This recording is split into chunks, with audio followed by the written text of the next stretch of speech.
साथियों, नमस्कार। हमने अब तक कई विषयों पर, कई मुद्दों पर अपनी चर्चा को अंजाम दिया है। ऐसी कई विषयों पर हमने चर्चा की है जो हमारे अस्तित्व से संबंधित हैं, हमारे दैनंदिन कार्यों से संबंधित हैं, हमारे सर्वाइवल, हमारे एक्टिविटी, हमारे एग्जिस्टेंस, हमारी लाइवलीहुड, हमारा जीवन, हमारा जीविकोपार्जन, कई तरह की विषयों और मुद्दों पर हमने अब तक काफ़ी चर्चाएं की हैं। उन्हीं चर्चाओं को आगे बढ़ाते हुए आज की चर्चा हम इस मुद्दे पर, इस विषय पर आपके साथ करना चाहते हैं कि आज की हमारी जो आर्थिक, सामाजिक और राजनीतिक प्रणाली है, वह या जो व्यवस्था विकसित हो गई है या जो हमारे सामने उपस्थित हो गई है, उसके संदर्भ में हम किस प्रकार से स्वयं का निष्पादन करें।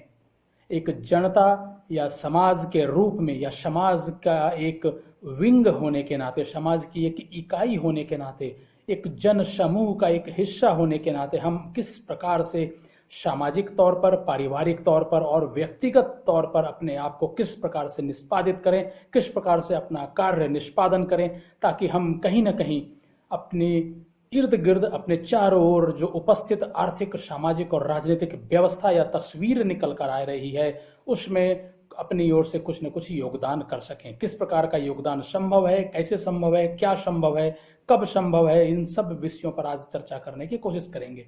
साथियों, आपको ज्ञात हो, आप हमसे सहमत हो, मेरे इस विचार से सहमत हो कि हमारे मनुष्य जीवन में यदि व्यवस्थाएं सुचारू रूप से चल सकें या व्यवस्थाओं को सुचारू रूप से चलाया जा सके, तो उसके लिए 3-4 ऐसे महत्वपूर्ण विषय हैं, मुद्दे हैं, घटक हैं, जिनका हमें हर समय ध्यान रखना आवश्यक है।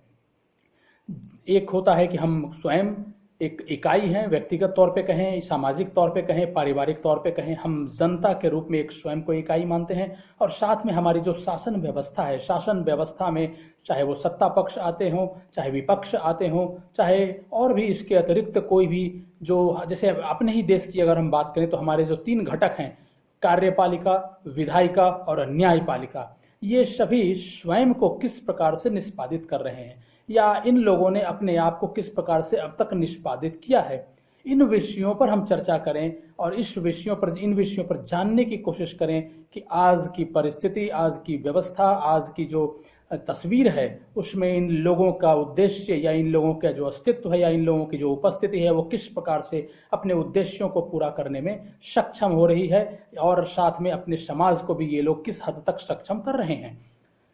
इन सब को के अतिरिक्त यदि एक और मुद्दे को अगर हम आज चर्चा करने की कोशिश करें तो आप ये सोचेंगे, पाएंगे कि हमारी राजनीति और राजनीति के साथ साथ हमारा धर्म, ये 2 ऐसे महत्वपूर्ण मुद्दे हैं जो हमें कहीं ना कहीं किसी न किसी रूप में, रोजमर्रा के रूप में, दैनंदिन कार्य प्रणाली या व्यवस्था के रूप में कहीं ना कहीं हम लोगों को प्रभावित करते हैं।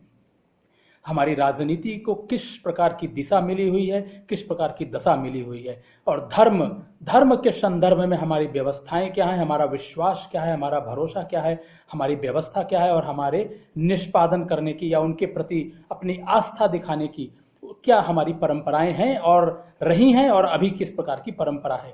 आज की इन व्यवस्थाओं के ऊपर, आज की जो हमारी आर्थिक, सामाजिक और राजनीतिक व्यवस्था है या प्रणाली है या कार्य पद्धति है, इसके ऊपर ही चर्चा करेंगे। और आज की चर्चा में हम कोशिश करेंगे कि आज हम अपने सत्ता पक्ष और विपक्ष और अपने रोज की चीज़ों के लिए, अपने दैनंदिन चीज़ों के लिए राजनीति और धर्म, इनका किस प्रकार से उपयोग या सदुपयोग या दुरुपयोग हो रहा है, और साथ में हमारा जो जनसमूह है, हम जो जनता के रूप में हम जो उपस्थित हैं, हमारा क्या अस्तित्व है, हमारा क्या उद्देश्य है। इन्हीं विषयों के ऊपर आज की चर्चा हम करने की कोशिश करेंगे।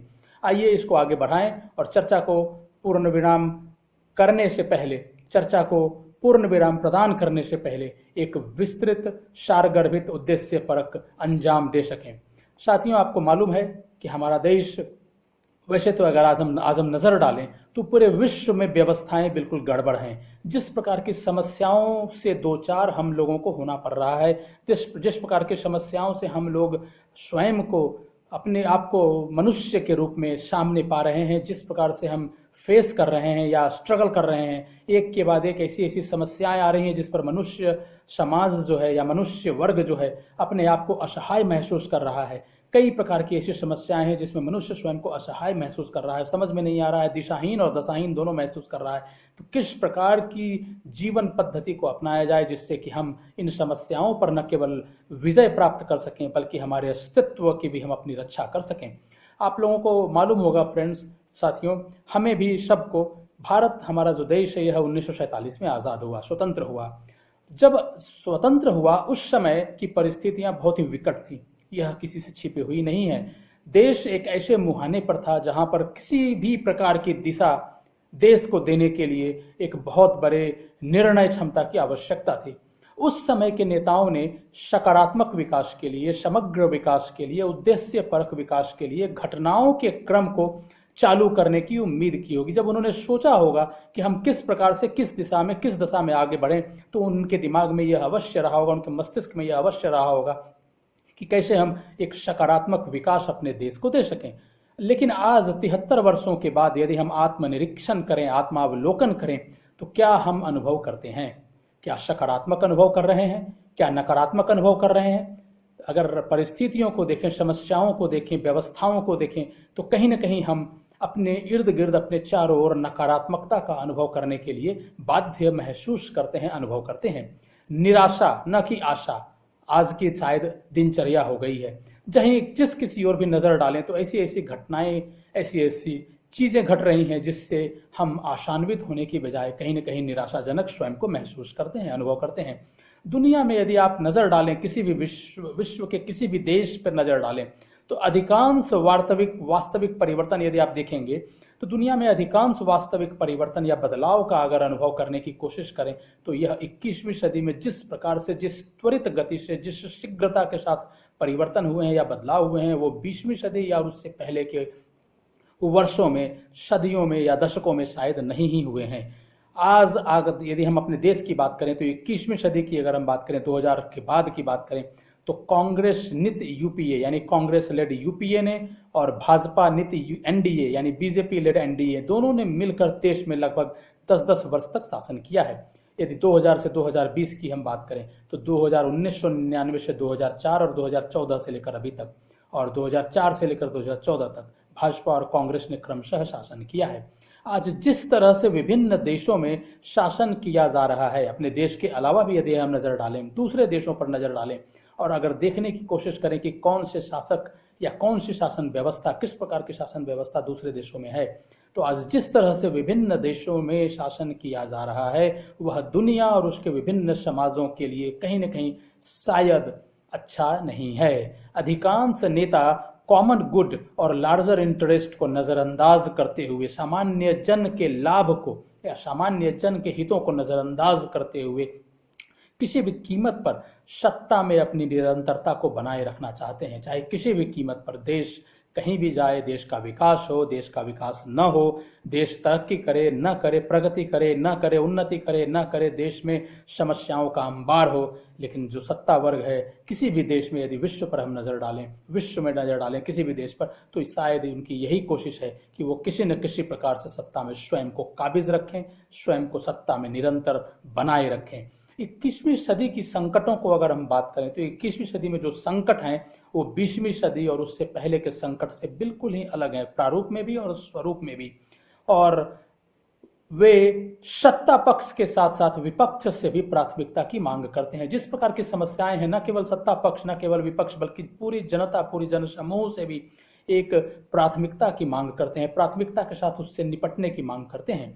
विधायिका, कार्यपालिका और न्यायपालिका सभी ने शायद अपने लक्ष्य और एजेंडे से भटककर देश को निराश किया है। यदि हम अपने देश की बात करें, विश्व के अन्य देशों से हटकर यदि अपनी चर्चा को अपने देश पर हम नियंत्रित करें और अपने देश के ऊपर हम चर्चा करने की कोशिश करें, तो कहीं ना कहीं हमें ऐसा महसूस होता है, अनुभव होता है कि हमारी जो विधायिका है, हमारी जो कार्यपालिका है, हमारी जो न्यायपालिका है, इन लोगों ने शायद अपने लक्ष्य और एजेंडे से भटककर देश को निराश ही किया है।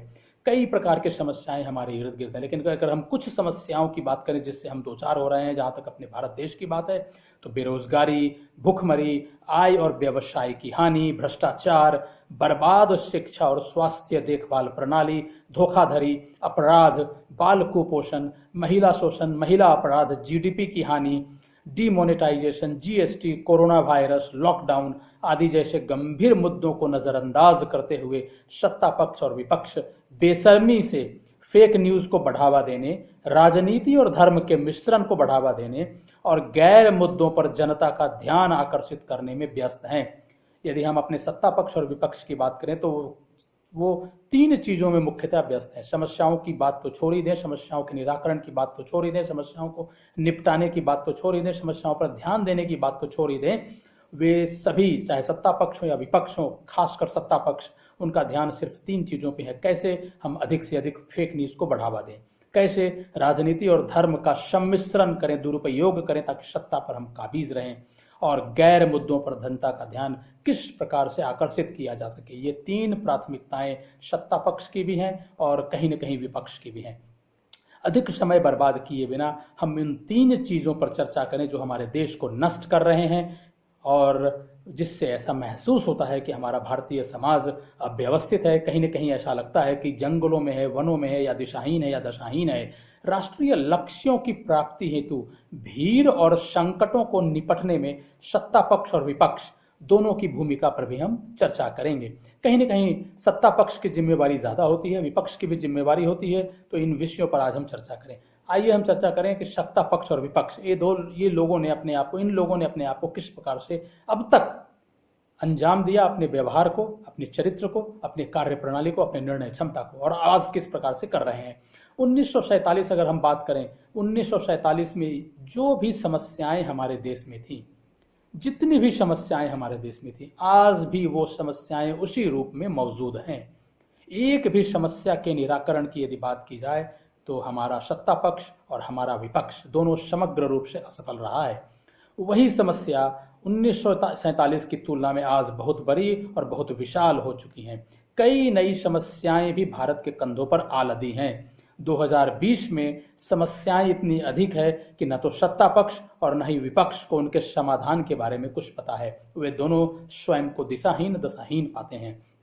वो इस क्षमता से बिल्कुल दूर हैं कि जिसमें वो किसी भी समस्या का निराकरण कर सकें। 1999 से 2004, जैसा मैंने पहले भी आपको बताया था, 1999 से 2004 और 2014 से अब तक भाजपा लेड एनडीए ने अपनी खुद की समस्याएं खड़ी की।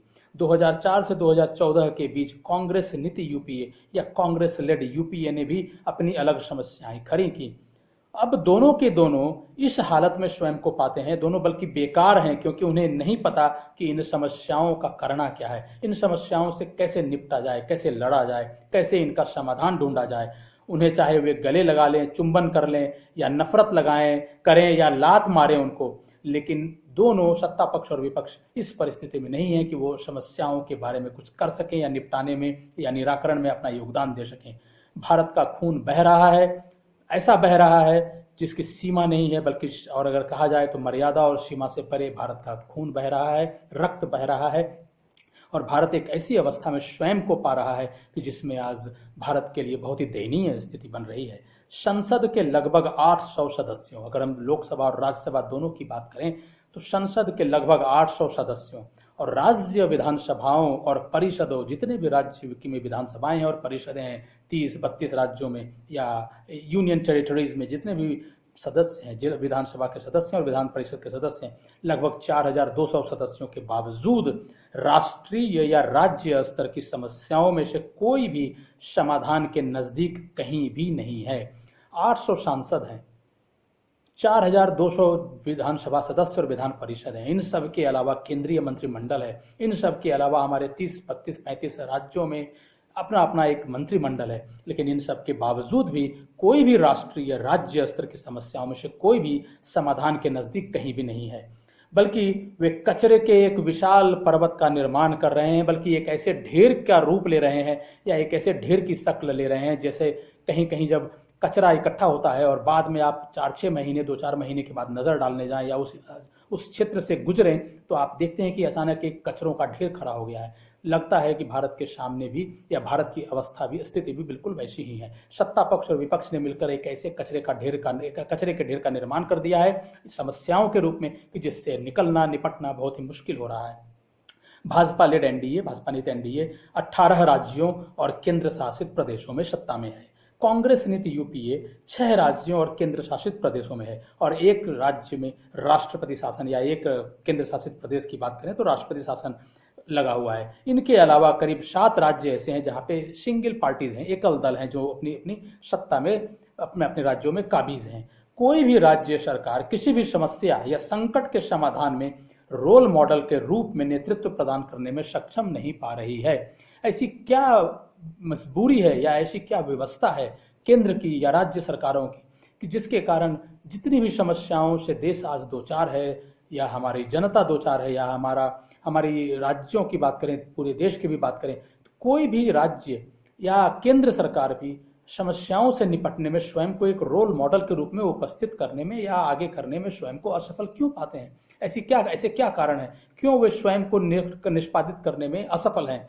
इस देश की कोर वास्तु और विवरण चरित्र की बात करें, इस देश के कोर वास्तु चरित्र और बुनियादी बातों को नजरअंदाज करने के कारण सत्ता पक्ष और विपक्ष दोनों द्वारा समस्याओं को निपटाने में कहीं न कहीं असफल होना एक कारण हो सकता है। हमारे देश की जो कोर है, हमारे देश की जो वैल्यूज हैं, जो वास्तु हैं, हमारे देश की जो कैरेक्टर है, हमारे देश का जो कैरेक्टर है, हमारे देश के जो फंडामेंटल्स हैं, उसको इग्नोर करने के कारण, उसको नजरअंदाज करने के कारण शायद देश के सत्ता पक्ष और विपक्ष ने आज हम लोगों को एक ऐसी स्थिति में लाकर खड़ा कर दिया है जहां पूरा देश एक समस्याओं के अंबार में जाकर बैठ गया है।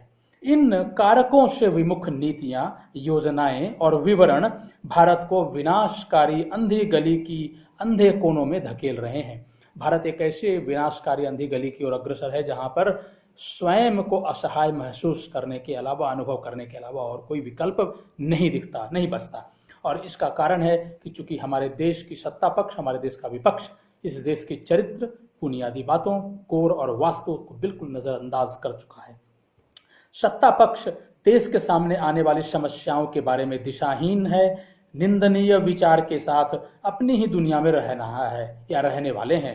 इसके अलावा यह एक इनकार की स्थिति में है। सत्ता पक्ष आज यह मानने की अवस्था में है ही नहीं, उनकी ऐसी सोच ही नहीं है कि वो स्वीकार कर सकें कि अमुक अमुक समस्याएं देश के सामने मौजूद हैं। यदि आप स्वीकार करें तो आप इसके निपटने की या निराकरण की कोशिश भी कर सकते हैं, लेकिन चूंकि सत्ता पक्ष इनकार की अवस्था में है, इनकार की स्थिति में है, तो किसी भी समस्या का निराकरण संभव नहीं है। विपक्ष केवल इस इंतजार में बैठा है कि जनता किसी तरह का प्रदर्शन और हंगामा शुरू करे या आरंभ करे या स्वयं को संलिप्त करे। किसी न किसी प्रकार का हंगामा शुरू हो, किसी न किसी प्रकार का प्रदर्शन शुरू हो और विपक्ष उसका लाभ लेने की कोशिश करे। आर्थिक, सामाजिक, राजनीतिक अराजकता स्वयं को भारतीय धरती पर विनाशकारी रूप से स्थापित कर रही है, जो पूरे देश के लिए हानिकारक है, हानिकारक होगी। साथियों, सत्ता पक्ष और विपक्ष के रूप में यदि हम चर्चा करें तो इन मुख्य बातों को हम आपसे चर्चा करने के लिए स्वयं को विवश पाते हैं और सत्ता पक्ष और विपक्ष का यह चरित्र आज हमारे सामने मुखर रूप में उपस्थित हो चुका है। आइए बात करते हैं कि राजनीति और धर्म को किस रूप में हमारे देश में अब तक उपयोग किया गया, सदुपयोग किया गया या दुरुपयोग किया गया।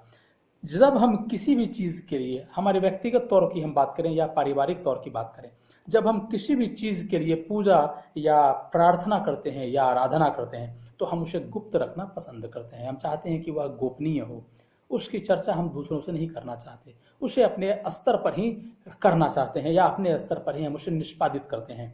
हम इसे निजी रखने की कोशिश करते हैं, हम इसके बारे में शोर नहीं करते, हल्ला नहीं करते, किसी प्रकार से कहीं पर भी चर्चा नहीं करते। फिर जब हम सार्वजनिक जीवन में धर्म का प्रचार क्यों करने की कोशिश करते हैं, इसके बजाय हमारे अंदर दोहरा चरित्र दिखाने की प्रवृत्ति क्यों होती है? क्यों ऐसा लगता है, क्यों ऐसा करने को हम मजबूर होते हैं कि जब हम कोई काम या कोई पूजा या प्रार्थना या धर्म का निराकरण या धर्म का निष्पादन या धर्म का आचरण या धर्म का पालन हम अगर व्यक्तिगत तौर पे करना चाहते हैं, धार्मिक गतिविधियों को व्यक्तिगत तौर पे अगर हम अनुसरण करते हैं तो उसे हम गोपनीय रखते हैं, लेकिन जब वही हम सार्वजनिक रूप से करना चाहते हैं तो उसका क्यों हम हल्ला मचाना चाहते हैं, शोर करना चाहते हैं? क्यों ऐसा दिखाने की हमारे अंदर एक प्रवृत्ति होती है? क्योंकि व्यक्तिगत प्राथमिकताएं निजी रखी जाती हैं और सार्वजनिक प्राथमिकताएं गंभीर रूप से शोर करती हैं। ऐसा महसूस होता है, ऐसा क्यों करने की कोशिश हम लोग करते हैं? कांग्रेस ने, यदि हम अगर राजनीतिक तौर पे अगर हम चर्चा करें, दृष्टि डालें पिछले 70 वर्षों 72 वर्षों के इतिहास में, स्वतंत्रता के बाद अगर हम देखें तो कांग्रेस ने अपने तरीके से राजनीति और धर्म को मिलाया। खंडित हिंदू समाज को देखते हुए इसने मुसलमानों और मुस्लिम तुष्टीकरण पर ध्यान केंद्रित किया। इसने जामा मस्जिद के शाही इमाम को बढ़ावा दिया, जो चुनावों में कांग्रेस को वोट देने के लिए फतवा या बयान जारी करते थे। जब कभी भी चुनाव आता था तो शाही इमाम जामा मस्जिद के यह बयान जारी करते थे कि कांग्रेस को वोट दिया जाए, और मुसलमान एकजुट होकर एक मुस्त रूप से कांग्रेस को या जिस किसी भी अन्य पार्टी के बारे में बोलेंगे उनको वोट करते थे। यह कई वर्षों तक जारी रहा, चलता रहा। मुसलमान स्वयं इस नीति या कांग्रेस पार्टी के दृष्टिकोण के कारण सबसे बड़े नुकसान झेलने वाले या पीड़ित हैं। क्यों पीड़ित हैं? क्योंकि वे भारतीय आर्थिक, राजनीतिक और सामाजिक व्यवस्था की मुख्य धारा में लगभग कहीं नहीं है, स्वयं को अनुपस्थित पाते हैं। मेन स्ट्रीम, जो इंडियन मेन स्ट्रीम है, जहाँ तक डेवलपमेंट की बात की जाए, किसी भी रूप में, किसी भी तरीके की बात की जाए, एजुकेशन, हेल्थ केयर, जॉब्स की बात की जाए, एजुकेशन की बात की जाए, एम्प्लॉयमेंट की बात की जाए, तो कहीं पे भी अगर आप देखें तो मुसलमान आज स्वयं को इस मेन स्ट्रीम से अपने को अलग थलग पाते हैं, अनुपस्थित पाते हैं। और अगर हम भाजपा की बात करें तो भाजपा ने राजनीति और धर्म के मिश्रण के पैटर्न को या मिक्स करने को थोड़ा बदल दिया, यह देखते हुए कि कांग्रेस का ध्यान मुसलमानों की ओर है और खंडित हिंदू समाज का वो लाभ ले रहे हैं। तो उन्होंने यह देखा कि मुश्किल से 60 से 70% भारतीय मतदाताओं ने किसी भी चुनाव में अपना वोट डाला है। भाजपा ने यह देखा कि कोई भी चुनाव, जब कभी भी किसी भी प्रकार का चुनाव आयोजित होता है तो 60 से 70% मतदाता हैं केवल वोट डालते हैं, और 60 से 70% मतदाताओं के वोट डालने में ही जो बहुमत हासिल कर ले, प्राप्त कर ले, वो सत्ता में काबिज हो जाता है। तो भाजपा ने हिंदुओं पर ध्यान केंद्रित किया। कुल आबादी का 85%, 80 से 85% हिस्सा हिंदुओं का है।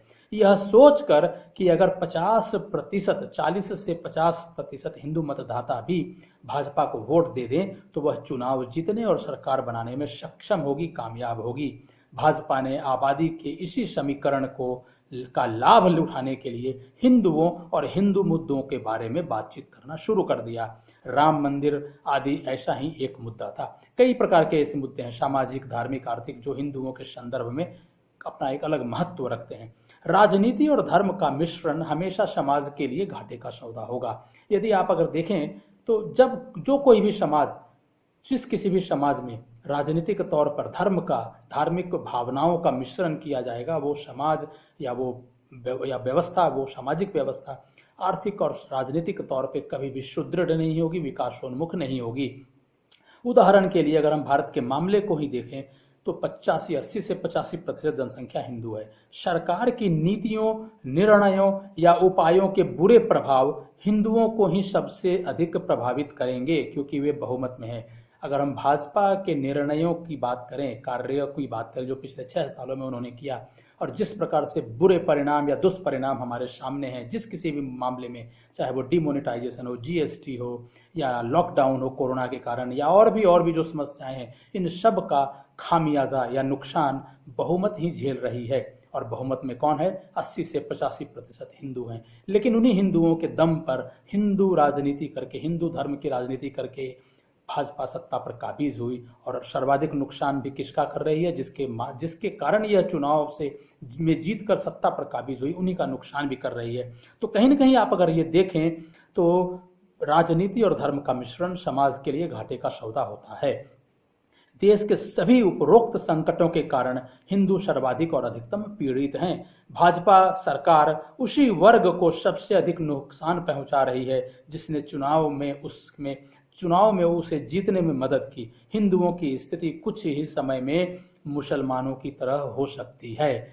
जिस प्रकार से आज हिंदू, चाहे आप नौकरी की बात करें, व्यवसाय की बात करें, स्वास्थ्य की बात करें, शिक्षा की बात करें, महिलाओं के संदर्भ में रखरखाव की बात करें, बच्चों के संदर्भ में पोषण, कुपोषण और व्यवस्था की बात करें, क्राइम रेट्स की बात करें, अपराध की बात करें, विकास की बात करें, सर्वसुलभ मुहैया सुविधाओं के उपलब्ध कराने की बात करें, तो चूंकि हिंदू 80 से 85% बहुमत में भारत समाज में हिंदू हैं, तो उनकी हालत मुसलमानों की तरह हो सकती है। जिस प्रकार से मुसलमान आज मेन स्ट्रीम में नहीं है, स्वयं को नहीं पा रहे हैं, कहीं न कहीं हिंदुओं की हालत वैसी हो सकती है। वही राजनीतिक वर्ग या सरकार अपनी नीतियों, निर्णयों और उनके नकारात्मक प्रभावों के कारण उसी धार्मिक वर्ग को अधिकतम नुकसान पहुंचाती है जिसके वोटों पर वह सत्ता में आती है। भारत में बिल्कुल यही हो रहा है। भाजपा सरकार हिंदुओं को अधिकतम नुकसान पहुंचा रही है क्योंकि वो बहुसंख्यक वर्ग बनाते हैं, यानी कुल आबादी का लगभग 80 से 85%। यह दुनिया के किसी भी देश के लिए सच है जहां सरकार धर्म के आधार पर बनती है। जहां पर सरकारें राजनीतिक तौर से धर्म को भी मिलाते हैं, मिश्रण करते हैं। जिस सरकार का भी धर्म के ऊपर ध्यान केंद्रित होता है वहां की आम जनता के लिए यह एक परिणाम या दुष्परिणाम झेलना पड़ सकता है। इसी तरह के अनुकूलन को जातियों के लिए भी जांचा जा सकता है। जातियों के आधार पर विखंडन से भारतीय समाज को कुल संपार्श्विक नुकसान हो सकता है, कोलेटरल डैमेज जिसे कहते हैं। जिस प्रकार से रिलीजियन बेस्ड पॉलिटिक्स नहीं ठीक है, उसी प्रकार से कास्ट बेस्ड पॉलिटिक्स भी बिल्कुल हानिकारक है भारतीय समाज के लिए। गलती करना, लेकिन क्या यह संभव है कि राजनीति और धर्म को मिश्रित नहीं किया जा सके, उसे अलग रखा जा सके? गलती करना मानव का स्वभाव है, मानव की आदत है। टू एरर इज ह्यूमन, कहते भी हैं, कहावत भी है, अंग्रेजी में कहावत है। गलतियों या भूलों को छिपाने के लिए मनुष्य हमेशा धर्म या धार्मिकता का सहारा लेते हैं। वो मनुष्य यह सोचता है कि मैंने यह गलती की है तो चलो थोड़ी पूजा कर लें, थोड़े धर्म का आश्रय लें, धर्म का आश्रय लें। राजनीति और धर्म को हमेशा राजनीतिक दलों द्वारा अपने भूलों को छिपाने और अपने हितों की सेवा के लिए जोड़ा जा सकता है। यह शायद संभव न हो कि राजनीति और धर्म को अलग रखा जा सके, लेकिन राजनीति और धर्म को जितना कम से कम मिलाया जाए या अच्छे उद्देश्यों के लिए मिलाया जाए, वो समाज के लिए सर्वाधिक लाभप्रद होगा। आध्यात्मिकता धार्मिकता से अधिक है। आध्यात्मिकता का अलग महत्व है, धार्मिकता का अलग महत्व है। आध्यात्मिकता किसी को भी शीर्ष मानव ऊंचाइयों को या दैवीय ऊंचाइयों को प्राप्त करने में मदद करती है। यदि गतिविधियां ठीक से नहीं चल रही हैं तो धार्मिकता अस्थायी उथल पुथल का कारण भी बन सकती है। धार्मिकता और आध्यात्मिकता के बीच अंतर काफी बड़ा है, काफी वृहद है, काफी विशाल है।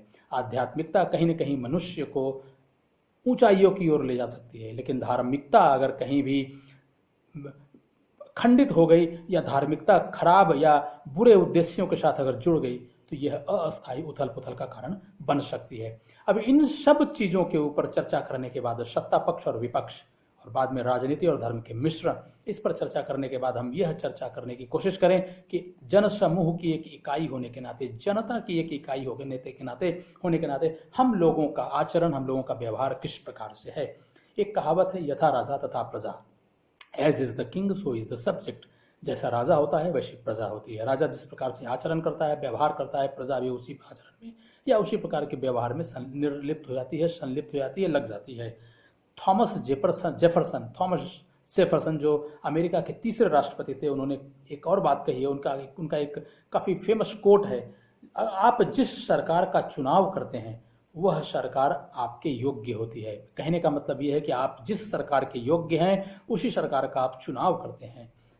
लोकतंत्र में यह बिल्कुल सही है, शायद हमारे देश के लिए भी यह बिल्कुल सही है, उपयुक्त है। अगर हम वर्तमान परिस्थितियों की बात करें, भीड़ की बात करें या जनता की बात करें, तो ज्यादातर अपने राजनीतिक वर्ग के सभी भूलों के लिए चुपचाप झेलती है।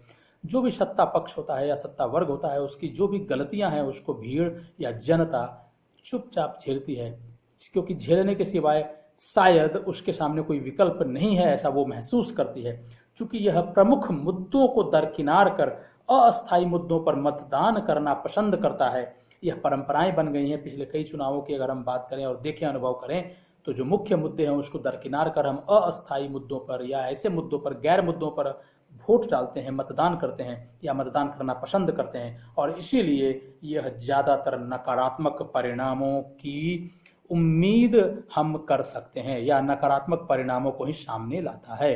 क्योंकि हमारा मतदान करने का जो तरीका है, जो व्यवहार है, वो सकारात्मक नहीं है, तो हम नकारात्मक परिणाम से ही अपने आप को पाते हैं, अपने बीच में पाते हैं।